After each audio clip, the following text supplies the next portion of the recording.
All right, let's jump right in. Today we are doing a deep dive on one of the most talked about IPOs hitting the Hong Kong exchange, JD Industrials. Now, this company is a spinoff from an absolute tech titan, and the hype is real. But the big question is this a genuine golden opportunity, or is it just a really well-marketed hand-me-down? Let's find out. And that really is the core question for all of us as investors, isn't it? Just because a company comes from a famous family, from a giant like JD, does that automatically make it a fantastic standalone investment? Is this something you absolutely need to have in your portfolio, or is there maybe a little more to the story that we need to uncover? Well, that's exactly what we're going to do. We're going to unpack their business model piece by piece. We're going to shine a really bright light on some of the risks that might be hiding in the financials. And, most importantly, I'm going to give you our final actionable strategy on whether or not you should subscribe to this IPO. So, first things first, what exactly is under the hood here? What does JD Industrials actually do? Let's get to the heart of their business. I think this quote right here is the perfect way to get your head around their business. It's a little complex, but basically, think of JD Industrials as this super smart personal shopper and manager, but for massive industrial companies. They handle all the messy, nitty-gritty details of sourcing everything a factory could need, from simple hard hats all the way to complex, high-tech components. And this chart, this gets right to the core of it.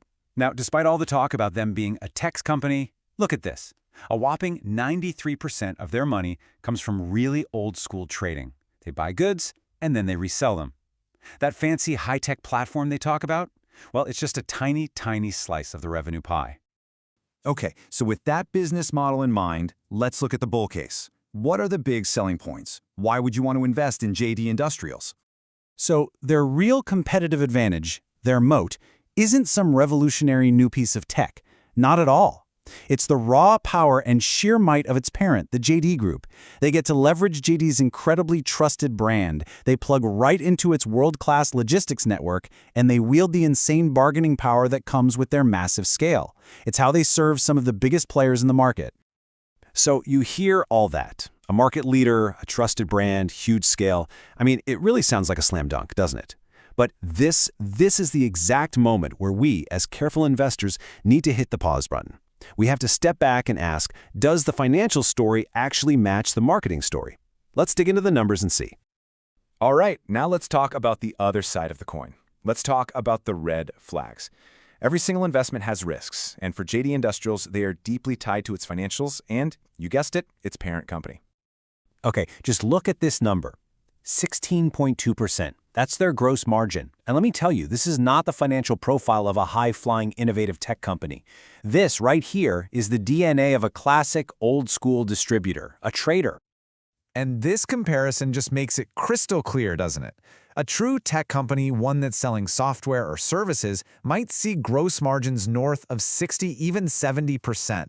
But JD Industrials, because they're selling physical stuff, is stuck down around 16%.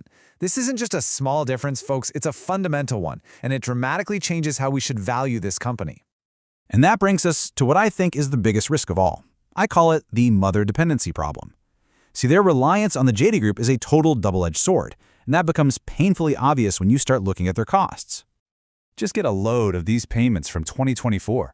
Over $500 million just for logistics, nearly another $500 million for traffic and tech support, almost $200 million for financial services.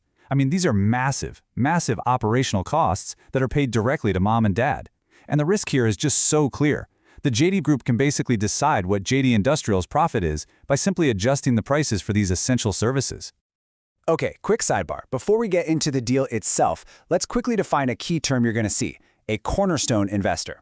It's pretty simple. This is a huge institution that agrees to buy a big chunk of the IPO shares before anyone else. It's basically seen as a big vote of confidence in the deal.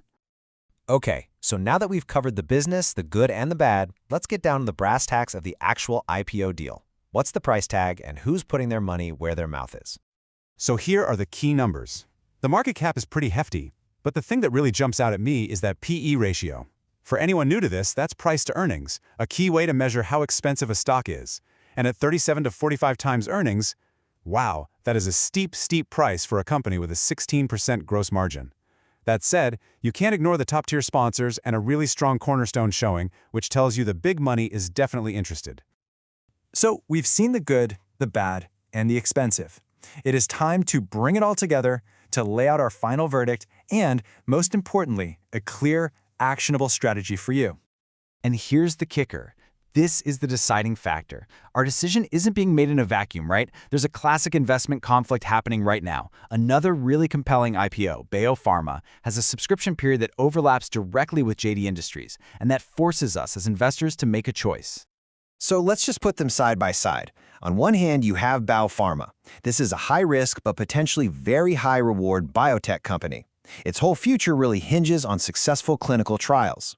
On the other hand, you have JD Industrials, a business that seems really stable on the surface, but its major risks are those low margins, that sky-high valuation, and its deep dependency on its parent company.